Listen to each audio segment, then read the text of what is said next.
কঠোর আইন বাস্তবায়নে রয়েছে ট্রাফিক দপ্তরের চূড়ান্ত ব্যর্থতা, উদাসীনতা ও ব্যবস্থাপনার অভাবে রাজধানীতে বাড়ছে যান দুর্ঘটনা। তাছাড়া অপরিকল্পিত ট্রাফিক ব্যবস্থার কারণে যানজট এখন নিত্যদিনের ঘটনা। অথচ শহরের এই ভেঙে পড়া ব্যবস্থাকে সাজাতে কোনো উদ্যোগ নেই দপ্তরের।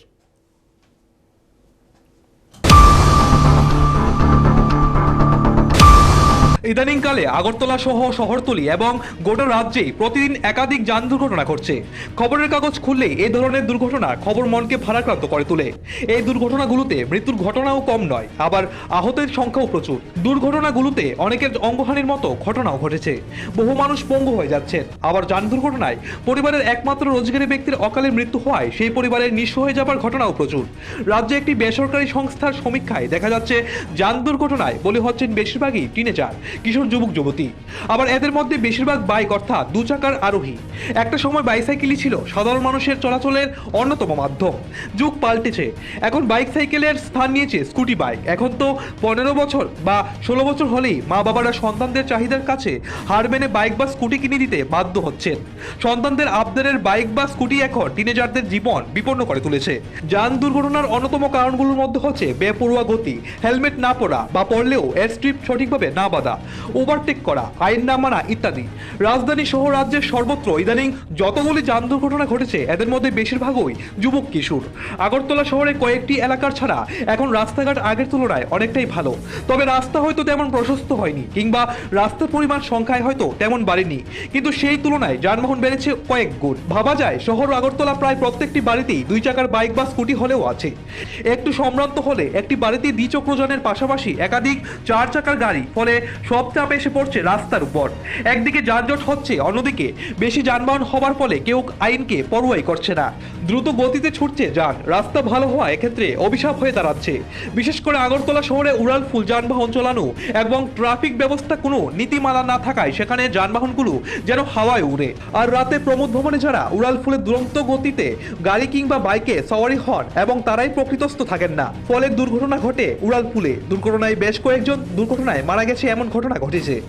আবার এই শ্রেণীর একাংশ বখাটেরা উড়াল পুলের দুর্ঘটনার কারণও হয়। রাতে মাঝ রাস্তায় গাড়ি থামিয়ে তাদের পার্টি শুরু হয় উড়াল পুলে। রাস্তার মাঝেই তারা ছড়িয়ে ছিটিয়ে ফেলে দেয় মদের বোতল, যা পরবর্তী সময় অন্য দুর্ঘটনার কারণ হয়। তাছাড়া রাজ্যের মানুষের একটা বড় অংশের মধ্যে ট্রাফিক আইন সম্পর্কে অসচেতনতা রয়েছে। আবার ঘুরিয়ে বললে বলা যায় আইন না মানার একটা প্রবণতাও রয়েছে একাংশের মধ্যে। উল্টো দিকে আইন প্রণয়নকারী অর্থাৎ পুলিশ প্রশাসনও যেভাবে আইনের প্রয়োগ করছে না, মানুষ সচেতন করছেন না, মানুষজনকে সচেতন করার বদলে তারা ফাইন আদায়ে বেশি ব্যস্ত থাকছে। সব মিলিয়ে যান দুর্ঘটনা তার মতো করে হচ্ছে, পুলিশ প্রশাসন তার মতো করে চলছে। আর এসবই নিত্য নৈমিত্তিক ঘটনা, ফলে বিষয়টি গা শোয়া ভাব হয়ে গেছে সাধারণ মানুষের, যার ফলে জনসাধারণের ভেতর থেকে ট্রাফিক ব্যবস্থাকে ঢেলে সাজাতে কোনো ধরনের আওয়াজ উঠছে না। প্রতিদিন একাধিক সংখ্যায় যান দুর্ঘটনা ঘটলেও পুলিশ ও ট্রাফিক প্রশাসন এক্ষেত্রে অনেকটা উদাসীন ভূমিকা পালন করছে। রাজ্যের পুলিশ যে ট্রাফিক শাখা সেটাও অত্যন্ত দুর্বল। কর্মী সংকট ও প্রয়োজনীয় সাজ সরঞ্জামের অভাবে নিধিরাম সর্দার হয়ে ট্রাফিক পুলিশ আদের ট্রাফিক সামলাচ্ছে। অন্যদিকে ট্রাফিক ব্যবস্থায় এনফোর্সমেন্টের বিষয়টিও একেবারে প্রায় উচ্চ থাকছে। রাজধানীতে এখন পুরোপুরি ট্রাফিক ব্যবস্থা ইলেকট্রনিক সিগন্যাল ব্যবস্থার উপর ছেড়ে দেওয়া হয়েছে। ট্রাফিক পুলিশ ব্যস্ত থাকছে শুধু বিপিআইবিদের গতিবিধি নিয়ন্ত্রণে। স্বভাবতই বাইক আরোহী থেকে অন্যান্য দ্বিচক্রযান, ত্রিচক্রযান, 4 চাকার ছোট বড় গাড়ি, বড় বড় বাস, ট্রাক কেউ কাউকে তোয়াক্কাই করছে না। যে যেখানে পারছে দাঁড়াচ্ছে, যাত্রীও নামছে। সেই চিত্র গোটা শহর এবং শহরতলিতে। তাছাড়া দুর্ঘটনায় আরো বড় কারণ হয়ে যাচ্ছে প্রতিটি রাস্তার মোড়ে মোড়ে স্ট্যান্ড এবং রাস্তার পাশে গজিয়ে ওঠা হঠাৎ বাজারগুলো। একেবারে যেন চূড়ান্ত আইন শৃঙ্খলাহীনভাবে চলছে শহরের ট্রাফিক ব্যবস্থাপনা।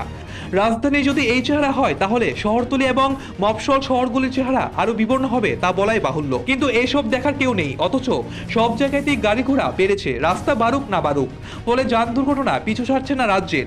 এদিকে রাজ্যের দিন কয়েক পর পরেই শহরে যানজট কমাতে পথে নামছে ট্রাফিক দপ্তর এবং পুলিশ প্রশাসন।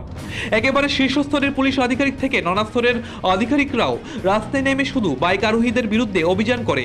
উদ্দেশ্য মহৎ হতে হবে। শুধু ফাইন আদায় যদি মুখ্য উদ্দেশ্য হয়, তাহলে যান দুর্ঘটনা কোনোদিন শেষ হবে না। দুটোই করতে হবে পুলিশকে। নরম হয়ে মানুষকে সচেতনতার উপর জোর দিতে হবে, অন্যদিকে গরম হয়ে আইন প্রয়োগ করতে হবে কঠোরভাবে। শুধু ঠান্ডা ঘরে বসে থাকলে হবে না পুলিশ কর্তাদের, ঠান্ডা ঘর থেকে রাস্তায় নামতে হবে। আইনের সঠিক বাস্তবায়ন হতে হবে। অধিকাংশ ক্ষেত্রেই কঠোর অবস্থান নিতে হবে পুলিশকে। চালকদের হেলমেট নিশ্চিত করতে হবে। পেছনের সিটে বসা ব্যক্তির হেলমেট পরাও 100% সুনিশ্চিত করতে হবে।